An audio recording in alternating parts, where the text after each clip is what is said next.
Baby is dead after being struck by a vehicle on the city's north side. This is video of the Jacksonville Sheriff's Office cleaning up the scene today.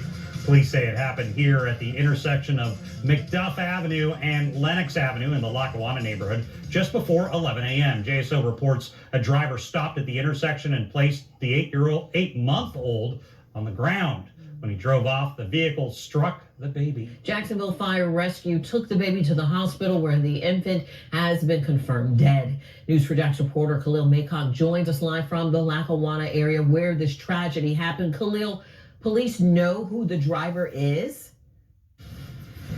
Janice, police say they are speaking with that driver. And earlier, they mentioned that the parents, or rather the mom and the woman and man who were in that car, are believed to be parents of that 8-month-old, but that's something they say they are still working to confirm. Now, I did speak with a man who works across the street, and he said he heard the aftermath of all of this. He said when he walked out of his door, he saw that there was a woman who was standing in this area, and she was holding that 8-month-old that looked visibly injured.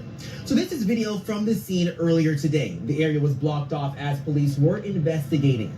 According to JSO, this incident happened before 11 this morning. Police say an adult man, woman, and an 8-month-old were in the car when a fight between the driver and passenger began. The driver stopped the car at the intersection, opened the door, and placed the 8-month-old on the ground. The driver got back in the car, drove off, hitting the child with the car. Jacksonville Fire and Rescue took that child to the hospital where the baby died. I spoke with a man who saw the aftermath of what happened, and he says this was heartbreaking, especially since he has children. What was it like as a father to see a baby bleeding in the middle of a street? I mean, it hurt. I mean, I literally got on the phone and I was trying to call my daughter, they pick up, and I text them to tell them I love them and just to ask them where. So it hurts because it's a fact. Anything part of the community, like. And back out here live, I did reach out to JSO asking if they could tell me what the gender of that child was and if they can consider what happened intentional and if they know when charges will be filed. When I get any more information, I will keep you updated. You can go to news4jax.com for those updates and watch us here as well. Reporting live, Khalil Maycock, Channel 4, the local station. New at 11, a man arrested after police say he ran over a baby on Jacksonville's west side. Thank you for joining us tonight. I'm Riley Phillips.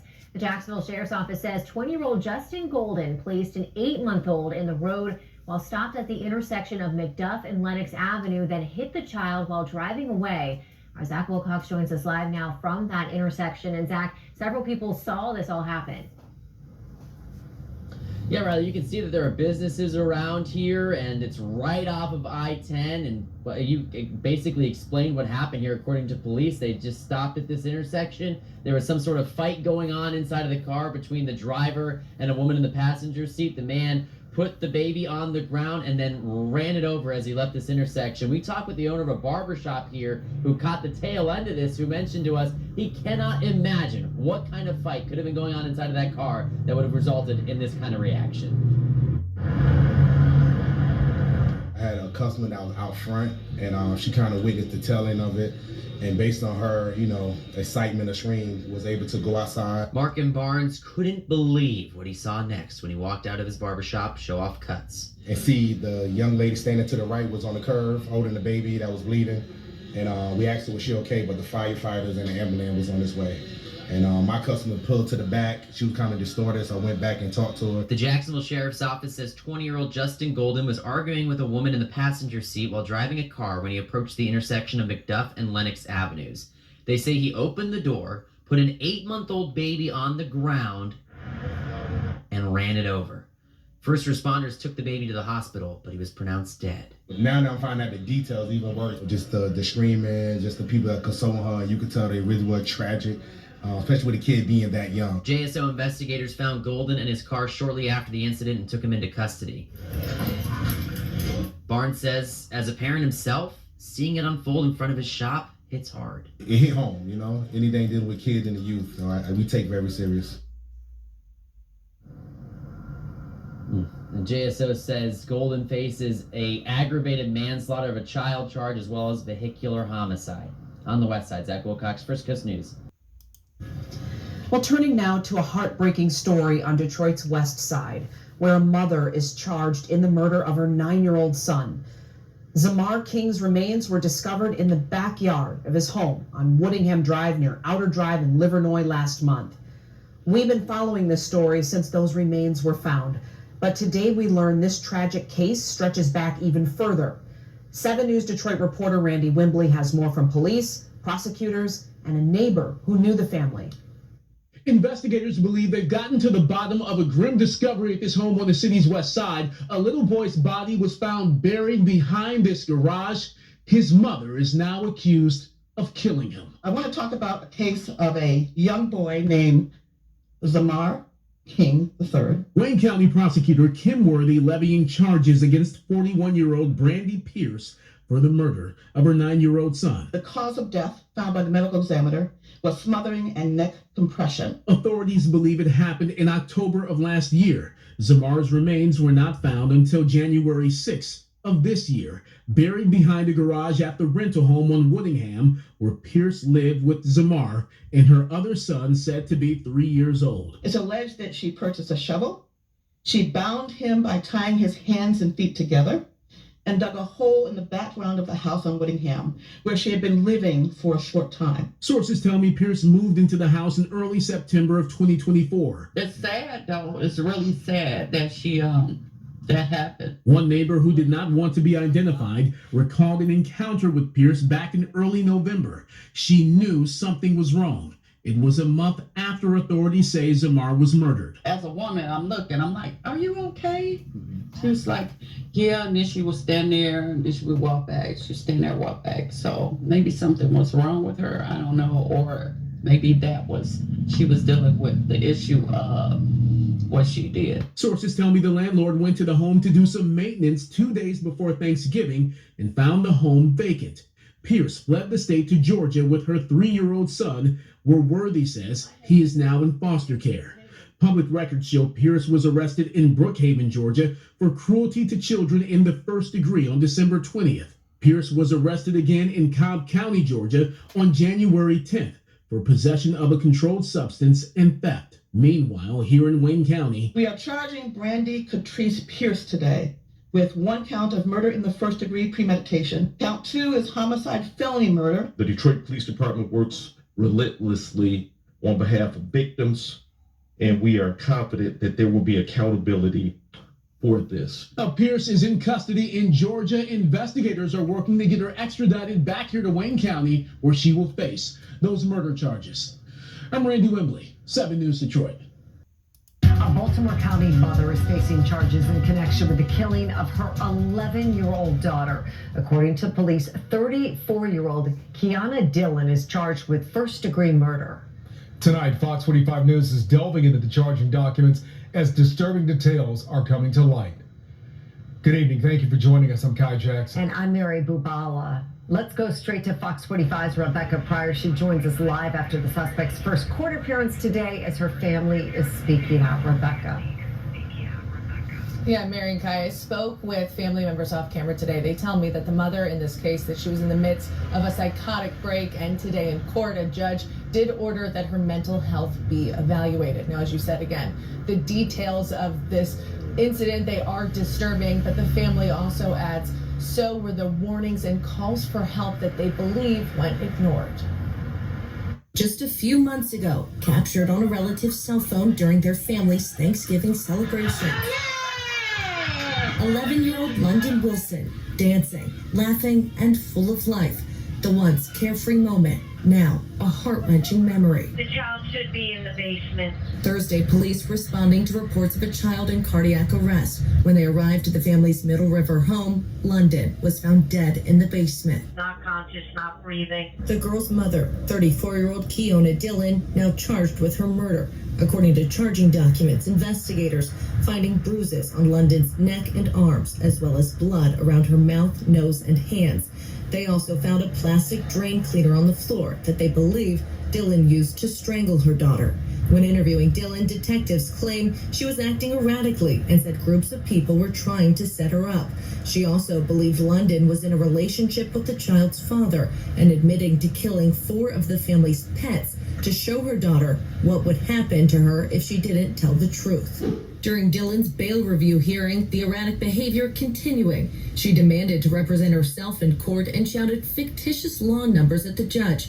After denying bail, the judge appointing Dylan a public attorney and ordering a competency evaluation. Behind the scenes, the victim's aunt speaking out on social media, saying in the days leading up to the incident, Dylan exhibited alarming behavior, such as sharing disoriented and concerning messages on Facebook.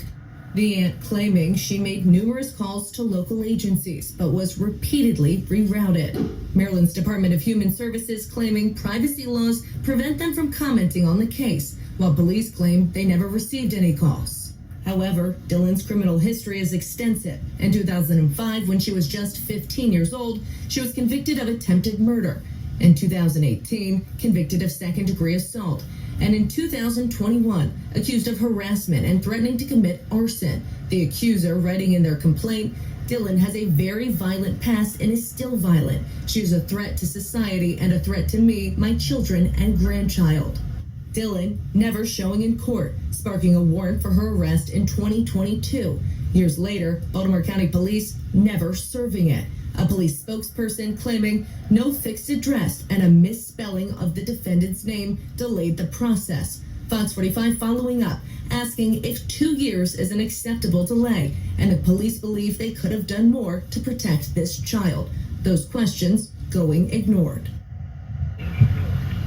Now, another piece to this puzzle this evening. Family members, they tell me that London was missing from school for quite some time. Additionally, sources tell us that London and her mother, they were both seen at the ER at the University of Maryland Hospital this week. However, despite concerns being raised from nurses and doctors, I'm told security did not detain them. Baltimore County Schools and the hospital both saying tonight that they can't comment on this case due to HIPAA laws. Meanwhile, tonight the state medical examiner has done an autopsy and they've determined that London's death is indeed a homicide. Reporting live in Baltimore County, Rebecca Pryor, Fox 45 News. And tonight, justice for a little girl killed while her father led deputies on a 45-minute chase all across Harris County. DeAndre Flanagan was convicted of capital murder today after family members say he strangled his daughter while on FaceTime with her mother and grandfather during a jealous rage. Matt Doherty was in the courtroom as the jury read the verdict, and tonight he has reaction from the little girl's mother and grandfather. Matt. We saw the killer's rage on full display this afternoon outside of the courtroom in the hallway when he went after one of our photojournalists. Take a look. Luckily, photojournalist Mark Lawyer says he only jammed a finger during the defendant's outburst in the hallway of the courthouse this afternoon.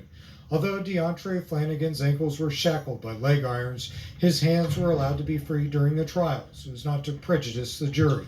Nonetheless, it took jurors less than 2 hours to convict Flanagan, finding him guilty of killing his 2-year-old daughter. And I told him that he's going to spend the rest of his life in prison, which that's where he's going to be. Curtis Watson says he always tried to give Flanagan the benefit of the doubt when he was dating his daughter Kirsten.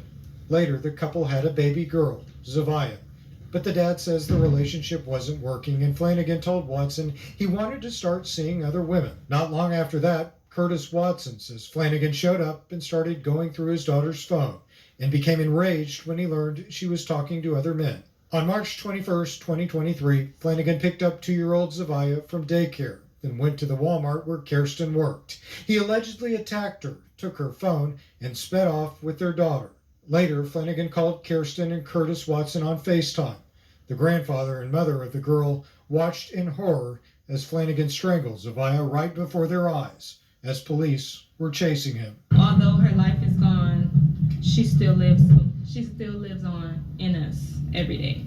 Kirsten Watson asked that we not show her face when she spoke with us about her daughter tonight. She was my best friend, and not just my daughter. Her smile could light up anyone's darkest days. Curtis Watson shared some of the victim impact statement he read to Flanagan after the verdict. He rewarded us by hurting and killing my granddaughter, Zavia. You might have taken her last breath, but you cannot kill her spirit, her memory, or her name. Tonight, a deputy brought Flanagan the change of clothes he'll be wearing from now on. Curtis Watson says Flanagan is pure evil, and he's grateful The man who killed his granddaughter is exactly where he's supposed to be. In downtown, I'm Matt Doherty, KHOU 11 News.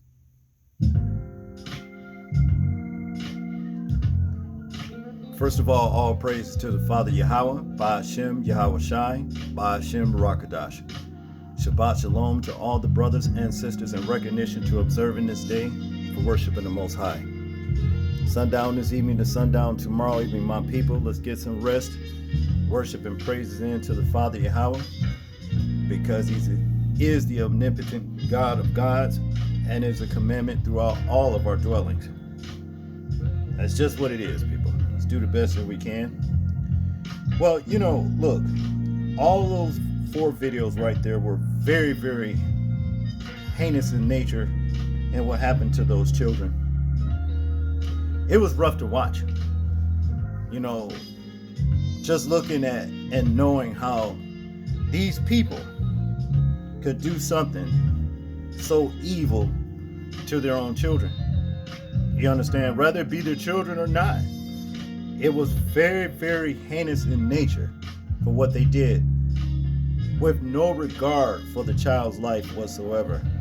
Just selfish and evil, you see. Now, we can talk all day about the enemy that's outside of our camp, that's doing evil to us as a people, in our own tribes and what have you. The enemy, well, he has no regard or remorse or regard for anything that he does to the people, of the Most High, which is Israelites. But the real problem that stands is that apparently we have an internal affair of evil that's going on within our own race. And we just seen a lot of it, you know what I mean? It's a lot more, but I don't have time to cover it. We all know, that we are not our brothers and sisters' keeper. We don't care. It's all about us and what we want to do.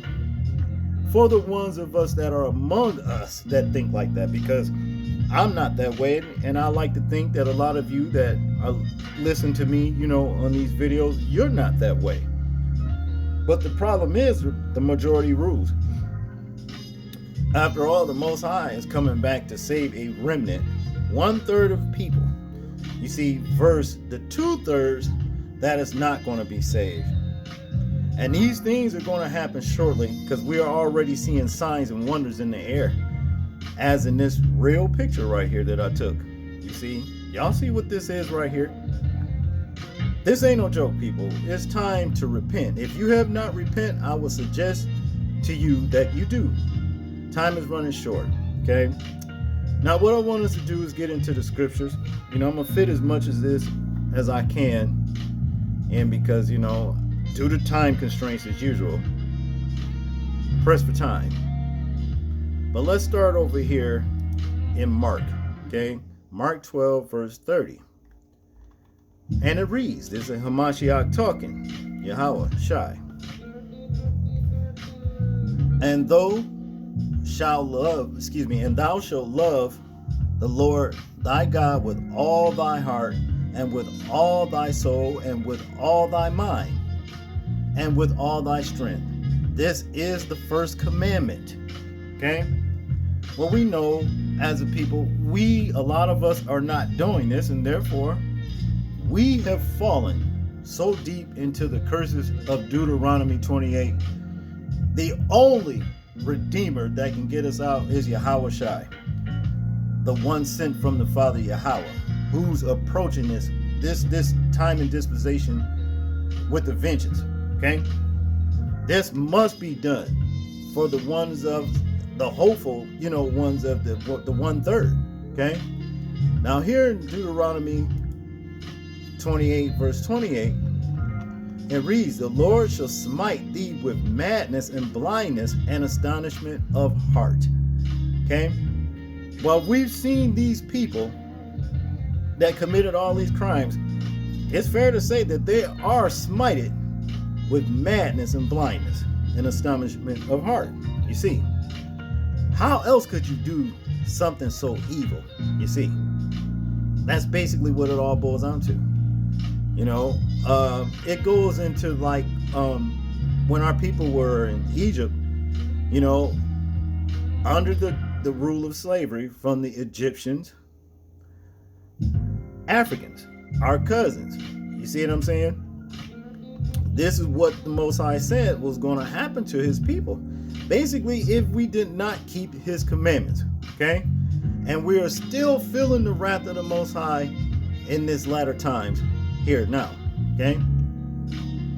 Now, let's read here in verse 25 of Deuteronomy, chapter 28. The Lord shall cause thee to be smitten before thine enemies. Thou shalt go out one way against them, and flee 7 ways before them, and shall be removed into all the kingdoms of the earth. We were scattered abroad. We were exiled from our land. Why? Because we didn't keep the Father's commandments, people. Verse 26. And thy carcass shall be meat unto all fowls of the air, and unto the beasts of the earth, and no man shall fray them away. The Lord will smite thee with botch of Egypt, and with hemorrhoids, and with the scab, and with the itch, wherefore thou canst not be healed. The Lord shall smite thee with madness and blindness and astonishment of heart, and thou shalt grope at noonday as the blind gropeth in darkness, and thou shalt not prosper in thy ways, and thou shalt be only oppressed and spoiled evermore, and no man shall save thee. See, our only Redeemer is the Most High, okay? I really don't need to go any further, you know, when it comes down to all of these things that has befell our people, you see.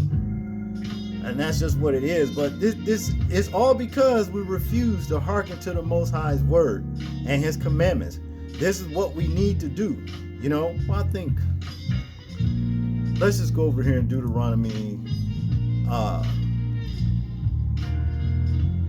29. Let's start at 30. Thou shalt betroth the wife, and another man shall lie with her. This happened in slavery, people, and it's still happening. You know, may not be beyond slavery, man, but you know, infidelity is one of the most things that has cursed our people, okay? Even after slavery. Thou shalt build an house, and thou shalt not dwell therein. Let's talk about the White House. Let's use that for example. Thou shalt plant a vineyard, and thou shalt not gather the grapes thereof. Thine ox shall be slain before thine eyes, and thou shalt not eat thereof. Thine ass shall be violently taken away from before thy face, and shall not be restored to thee. Thy sheep shall be given unto thine enemies, and thou shalt have none to rescue them. Okay? Thy sons and daughters shall be given unto another people, and thine eyes shall look and fail with longing for them all the day long. And there shall be no might in thy hands. Now, if this ain't our people, I don't know what else to tell. If this ain't our people, I don't know what else to say. This says it all right here, because this is us. We have no might in our own hand. Our only hope is the Hamashiach himself. Let's continue. The fruit of thy land and all thy labors shall a nation which thou knowest not eat up, and thou shalt be only oppressed and crushed always. Okay?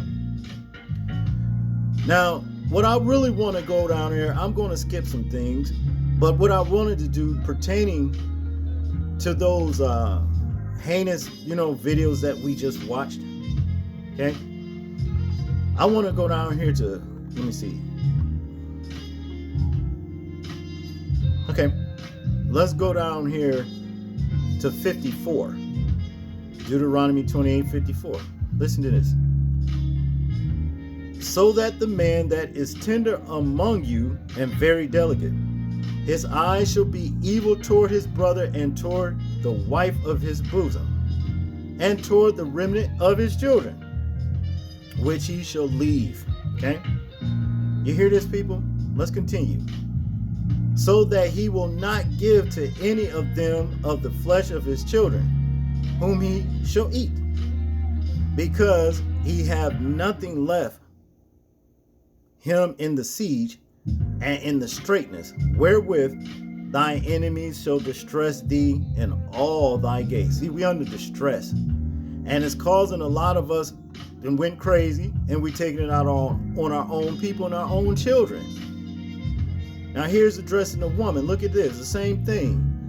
The tender and delicate woman among you, which will not adventure to set the sole of her foot upon the ground for delicateness and tenderness, her eyes shall be evil toward the husband of her bosom, and towards her son, and towards her daughters. Okay? Verse 57. And toward her young, one that cometh out from between her feet, and toward her children, which she shall bear. For she shall eat them for what? For want of all things secretly, in the siege and straitness, wherewith thine enemies shall distress thee in thy gates. You see that? This all being disobedient, all these curses fell upon us, and look what has happened. We are even a distress to our own people, and we're basically eating our own children. Okay? That's just what it is. Let's go over here in Isaiah chapter 3, verse 11. But see, the thing is this. The wicked got to understand this. It says, woe unto the wicked, it shall be ill with him, for the reward of his hand shall be given him. Mainly saying, whatever you do is going to come back on you. You're going to reap what you sow. That's just what it is. So these people ain't getting away with nothing. You see, these 2/3 among Satan's children, you're not getting away with nothing. Psalms chapter 37, verse 1. And it reads, a Psalm of David. Fret not thyself because of evildoers, neither be thou envious against the workers of iniquity. See, this right here explains why, like when we watch stuff like what we just seen, we do fret ourselves. You get mad when you see stuff like that. But the Most High said not to fret yourself, because these people are going to get what's coming to them for the evil that they are committing against our own people. That's basically what it boils down to. Now, this is the end of the lesson. I hope I said something that will stimulate your spiritual growth, and I hope you found the lesson edifying. All praises to the Father Yahweh and Yahweh Shai name. People, please remember to live your life as though we are being watched. Simply because we are. You see it right here. This is James, and I'm out. Peace.